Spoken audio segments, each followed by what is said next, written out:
자, 김건희 여사 각하님의 말씀 듣겠습니다. 네. 김건희 여사 각하님. 김건희가 도이치모터스 주가 조작을 인지하고 있었던 것으로 추정되는 정황 증거 검찰이 확보했다. 어제 사실은 다 보셨을 거예요.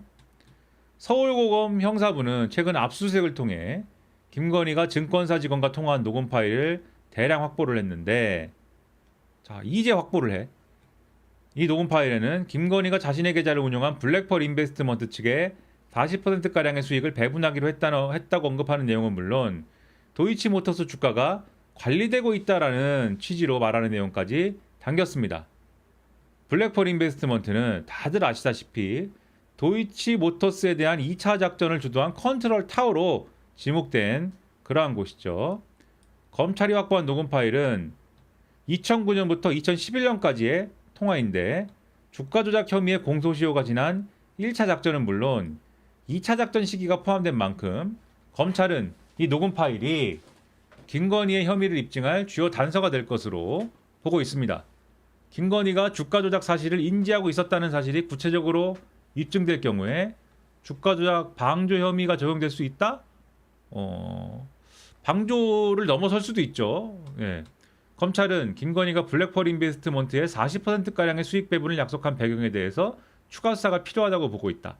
단순히 블랙펄 인베스트먼트 측에 자신의 계좌 운영을 맡긴 대가로 수익금 중 상당 비율을 성과금 차원에서 지급하려 했을 가능성이 있어서다.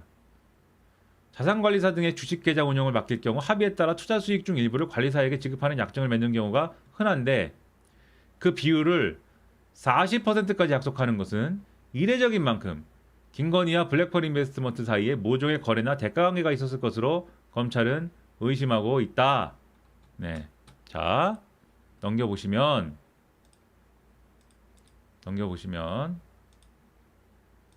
자, 황당하죠.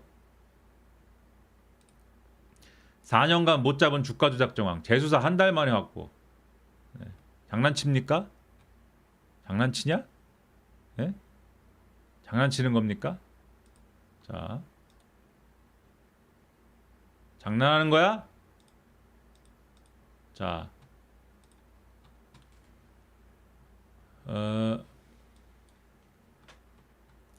김건희 원래 권오수 전 도이치모터스 회장 등과 공모해서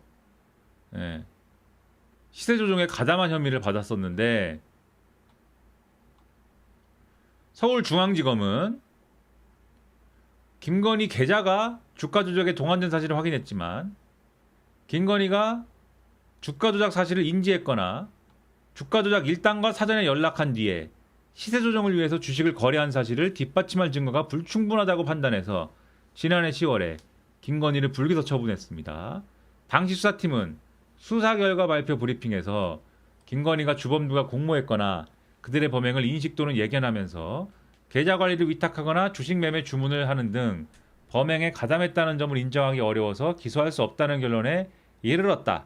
이렇게 설명을 했는데, 서울고검이 재수사에 착수한 지 한 달 만에 이 녹음 파일을 발견했기 때문에, 그렇다면 기존 수사팀이 부실 수사를 한 거 아니냐, 이렇게 얘기가 되겠죠.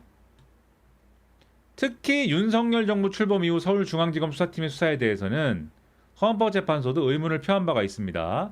헌재는 지난 3월에 이창수 서울중앙지검장에 대한 탄핵소추 청구를 기각하면서도 검찰이 김건희 씨의 문자나 메신저 내용, PC 기록 등을 확보할 필요가 있었을 수 있음에도 이창수 지검장 등은 증거 수집을 위해 적절히 수사했거나 수사 지휘, 감독했는지 다소 의문이 있다라고 한 바가 있어요. 근데 이번 재수사 과정에서 김건희가 수익 분배를 직접 언급하는 등 주가 조작 사실을 인지한 정황이 새롭게 확보된 만큼 조만간 특검도 관련 내용 수사에 주력할 것으로 예상이 됩니다. 특검 출범을 앞두고 아까 제가 말씀드렸죠. 특검을 하라고 하면 검찰은 분주해진다. 김건희를 향한 검찰의 소환 통보도 이어지고 있는데, 자, 명태균 전담수사팀이 지난 16일 날 김건희에게 3차 출석 요구서를 발송을 했는데, 검찰이 출석 요구서를 보낸 지 불과 몇 시간 뒤에 김건희는 서울 아산병원에 입원을 했습니다. 기존의 뇌 외과 질환이 악화된 데다가 극심한 우울증이 더해진 이유이다. 네. 자, 뭐 그렇고요. 이게 무슨 얘기인지 아시겠습니까? 그리고 어제도 말씀드렸죠? 비화폰 통화. 민정수석과 비화폰을 통화했다. 네. 아시겠죠? 자, 다시 설명드려야 되겠죠? 여러분 또 잊어버렸으니까. 이게 다 무슨 뜻인지 다시 설명해야 되겠죠? 네. 다시 설명해야 되죠? 네. 다시 설명해야 됩니다. 자, 김건희 녹취 내용 뭐예요? 지금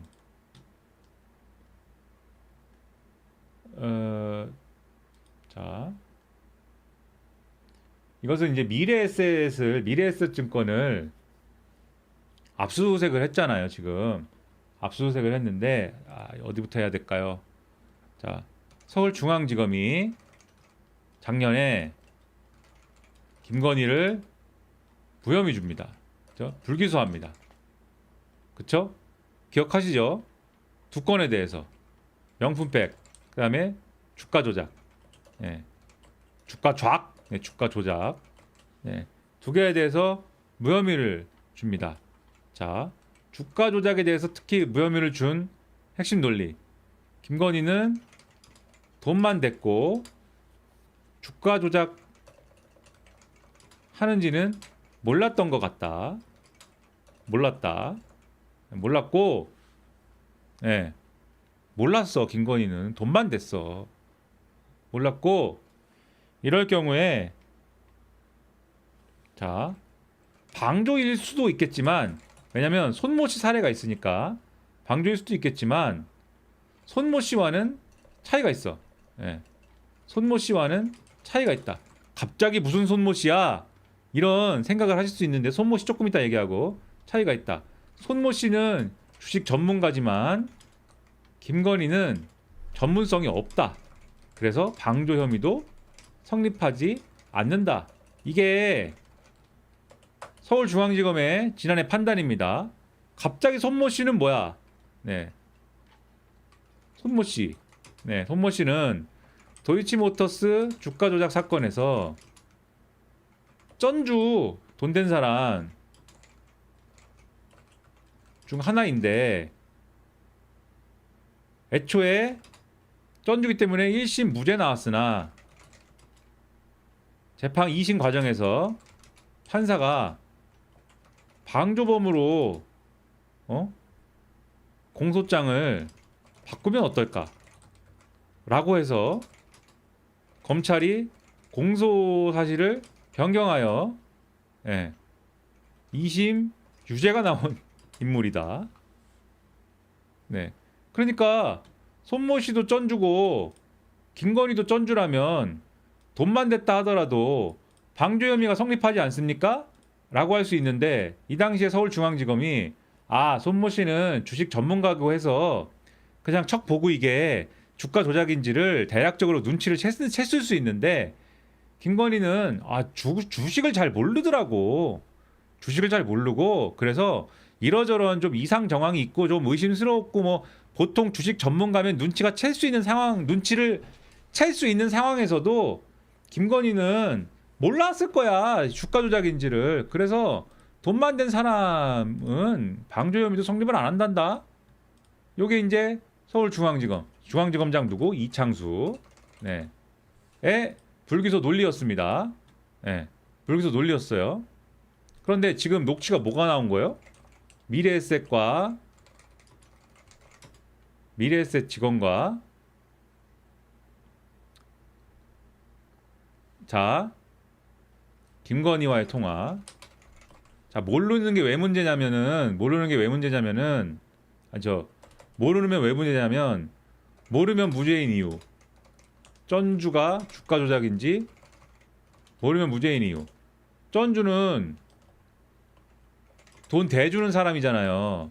그래서 전주 이렇게 주장하는 거예요. 나는 그냥 돈을 맡겼을 뿐입니다. 돈을 불려준다고 해서 그런 줄 알았고 실제 돈이 불어나서 합법적으로 투자를 해서 불린 돈인 줄 알았습니다. 이렇게 주장을 하는 거예요. 이렇게 주장을 하는 거예요. 그리고 주가 조작의 실행범들은 뭐라고 얘기를 하느냐? 우리는 전주에게 안 가르쳐줬습니다. 우리가 주가 조작한다는 것을. 이렇게 얘기해서 빠져나가기 때문에 전주가 처벌이 안 되는 겁니다. 그러면 이걸 유죄로 만들려면 어떻게 해야 되냐? 전주와 실행범이 사전에 주가 조작임을 서로 인식하고 공모했다. 요거를 증명을 해야 전주도 유죄가 되는 거예요. 아시겠죠? 아시겠죠? 근데 서울중앙지검은 그것도 없어. 김건희 우리가 열심히 찾아봤는데 몰랐다. 공모 사실 못 찾았다. 공모 사실 뒷받침할 증거 못 찾았다. 그리고 공모를 안 했더라도 이 무죄 나온 이유가 뭐냐면 공모 사실이 없다가 무죄인데 손모 씨의 경우에 그러나 방조범으로 하면은 걸 수 있지 않아? 라고 판사가 얘기를 해서 방조로 유죄가 나왔거든요, 이 사람이. 손모 씨가. 그래서 공모 사실을 뒷받침할 증거를 못 찾았더라도 방조로 걸면 유죄 나오지 않니? 가 있었는데 방조일 수도 있겠지만은 자, 1. 공모 사실이 없고 2. 방조일 수도 있겠지만은 손모 씨는 주식 전문가지만 김건희는 전문성이 없어서 그래서 방조 혐의 성립하지 않는다라고 했다고요. 아시겠죠? 자, 그랬는데 미래에셋 직원과 김건희 통화의 녹취에서 지금 나온 게 뭐라고요? 뭐라고요? 자, 나온 게 뭐냐면 도이치모터스 주가는 관리되고 있다. 나는 블랙펄 인베스트 여기가 실행범이죠 사실. 에게 40%를 주기로 했다. 요 얘기를 했다는 거잖아요. 이거 좀 했는데 좀 너무하지 않니? 이런 얘기를 했다는 거잖아요. 자, 관리되고 있다. 뭔 얘기예요 이게? 주가 조작 하고 있다는 걸 알았다는 어떤 증거가 될 수 있는 얘기고 40% 주기로 했는데 좀 너무하지 않니? 40%를 괜히 주지 않았을 거 아닙니까? 그쵸? 주가 조작을 공모 했을 수 있다는 증거. 이해가 가십니까? 이해가 가십니까? 자, 또 딴 얘기들 하시는데 자, 뭐 이 정도 설명했으면 이해가 대충 됐을 거라 믿고 자, 이런 얘기다. 그래서 저 녹취가 지금 중요한 것이다. 아시겠죠? 그래서 저 녹취가 나온 것이다. 제 생각에는 서울고검하고 이 김건희와의 그 양보할 수 없는 한판 승부가 지금 진행 중인 것이다. 서울고검은 특검 가기 전에 조사 받으러 한번 오셔야죠. 왜 안 오세요? 이러고 있고 김건희는 들어 넣어버리고 서울고검은 이러면 우리가 곤란하지. 그래서 언론 플레이하고 우리가 왜 김건희를 부르는지에 대해 그러면 알게 해드릴게. 이러고 이제 언론 플레이하고 뭐 이런 지금 국면이다. 파일이 수백 개. 자, 서울중앙지검이 이런 논리로 지금 어떤 상황이냐면 이런 논리로 불기소했잖아요. 그쵸? 지난해 불기소했잖아요. 그런데 이 불기소는 말이 안 된다. 그쵸? 이 불기소는 말이 안 된다라고 이 고발인들이 항고를 했어요. 항고. 그래서 서울고검이, 그래서 중앙지검 위에 있는 서울고검이 재기수사를 결정합니다. 예. 재기수사를 결정했습니다. 다시 수사할게. 예. 그래서 이게 무슨 얘기냐? 우리가 다시 수사할게 그럼. 예. 이렇게 결정한 거예요. 그래서 지금 다시 수사하는 겁니다. 서울중앙지검이 해놓은 거를. 예. 아시겠죠? 그럼 이거를 서울고검장이 누구냐? 박세현 검사인데, 박세현 검사는 고등학교가 어디 출신이라고요? 그 유명한 현대고 출신입니다. 현대고 서울법대. 네. 현대고 출신의 주요 인사 누구 있습니까? 네. 한동훈. 그래가지고 이게 이 사람 한동훈 라인이다 막 그런 거잖아요 그때. 네. 한동훈 라인이야? 네. 그래서 한동훈 라인이 김건희 치는 거야? 막 이랬잖아요. 막. 예. 막 이랬단 말이에요. 근데 아무튼 뭐 그건 뭐 모르겠고 서울고검이 다시 수사를 하는 거예요. 어쨌든. 네. 서울고검이 다시 하는 것이고 서울고검이 다시 수사를 하기로 하니까 이창수 검사 도망갑니다. 네. 이창수 검사가 이창수 검사 그만둘게요. 네. 아시겠죠? 그만뒀어요. 그만뒀습니다, 이분. 그리고 이때 불기소할 때 같이 있던, 네, 이창수 검사와 같이 있던 4차장 누구야? 이름 잊어먹었네요. 네, 조상원, 이창수, 조상원 검사. 이 두 사람이 불기소 처분한 사람들입니다. 네. 그만뒀습니다, 이 두 사람. 그래서 이 서울고검이 수사를 하니까, 예. 서울중앙지검은 때려 죽여도 발견을 못하던, 서울중앙지검뿐만이 아니고 역대 어떤 수사팀도 발견을 못하던 미래 에셋 직원이 김건희와 통화 기록이 막 발견이 돼요. 윤석열 검찰총장 시절에 수사팀도 발견을 못하고 윤석열 정권 들어 이원석 검찰총장 시절에 수사팀도 발견을 못하고 그때 법무부 장관 한동훈이고 그리고 심우정 총장 시절에 무슨 뭐도 발견을 못하는 정말 무슨 원피스 무슨 뭐 보물도 아니고 그런 어려운 보물을 미래 에셋에서 서울고검이 현대고 나온 박세현 고검장이 있는 서울고검이 뭐 무슨 몇 달 만에 발견을 해냅니다. 아까 뭐 몇 달 만에?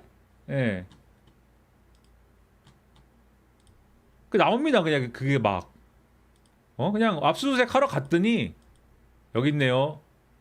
한 달 만에 그냥 나옵니다 이게. 자 아시겠습니까? 하려면 다 하면서 마음 먹으면 다 할 수 있으면서 마음 먹으면 다 하는데 그거를 여태까지 세워라 내워라 하면서 들어 눕고 이게 뭐예요 이게 지금. 자 그래서 꼭 탄핵을 시키고 꼭 특검을 해줘야 일합니까?